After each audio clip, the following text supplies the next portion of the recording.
ओम नमः शिवाय। हर हर महादेव। दोस्तों, आपका एक बार फिर से मेरे चैनल में स्वागत है। आप हर दिन हमारे चैनल पर रोज सुबह माघ मास महात्म्य कथा को सुनेंगे। हिंदू धर्म में माघ मास को बहुत अधिक महत्वपूर्ण माना गया है। इस माह में स्नान और दान करने से अखंड पुण्य की प्राप्ति होती है।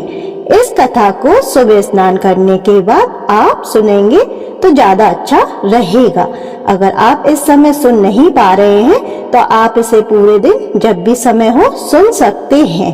आइए शुरू करते हैं माघ मास महात्म्य कथा अध्याय तीसरा, यानी तीसरे दिन का पाठ, जो आज आप सब मेरे साथ मिलकर श्रवण करेंगे। तो चलिए शुरू करते हैं तीसरे दिन का अध्याय। राजा ने कहा, हे ब्राह्मण, भृंगु ऋषि ने मणि पर्वत पर विद्याधरों को क्या उपदेश दिया था, उन सबको जानने की मेरी बड़ी इच्छा है, सो कृपा करके मुझे सुनाएं। वशिष्ठ जी बोले, हे राजन, एक समय 12 वर्ष तक वर्षा न होने से व सूखे के कारण प्रजा त्राही त्राही करने लगी। तप और वेद पाठ भी रुक गए। पृथ्वी पर फल, फूल, अन्न और जल का पूरी तरह अभाव हो गया।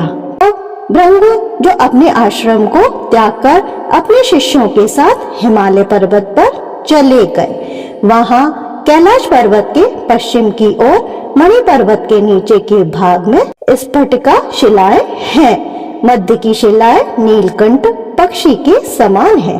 अपने एक ऐश्वर्य के कारण यह शुक्ल नीलकंठ की भांति शोभामान्य था।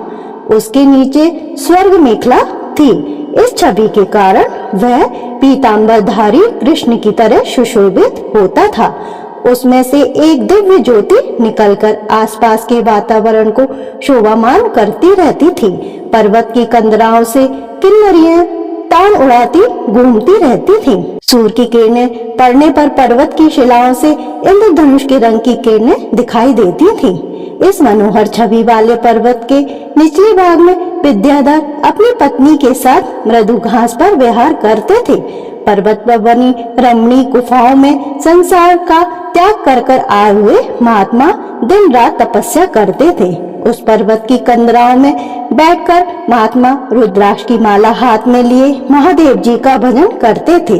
चारों ओर का वातावरण सुंदर एवं शांत था। झरनों से गिरने वाले जल कल कल शब्द करके बहता रहता था।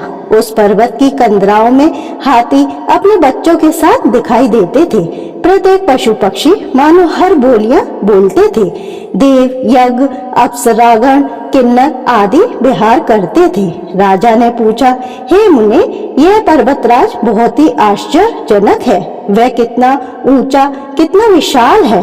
वशिष्ठ जी बोले, यह पर्वत 36 योजन ऊंचा है। उस पर अनेक प्रकार के वृक्ष तथा उत्तम लताएं शोभा पाती हैं, क्योंकि भृंगु जी पृथ्वी पर दुर्भिक्ष पड़ जाने के कारण उस पर्वत पर गए थे। अतः उस पर्वत के वातावरण को देख अति प्रसन्न हुए। उन्होंने उसी पर निवास करने का विचार किया। एक सुंदर कंदरा में वे निवास करने लगे और भृंगु जी तपस्या करने लगे। तो ये था माघ मास महात्म्य कथा अध्याय तीसरा, तीसरे दिन की कथा। तो दोस्तों, अब मैं आपसे कल मिलूंगी माघ मास महात्म्य कथा अध्याय चौथे दिन की कथा के साथ में। तो आपको मेरा ये छोटा सा प्रयास अच्छा लगा तो आप मेरे वीडियो को लाइक करें, शेयर करें और जरूर सब्सक्राइब करें। ओम नमो भगवते वासुदेवाय। धन्यवाद दोस्तों।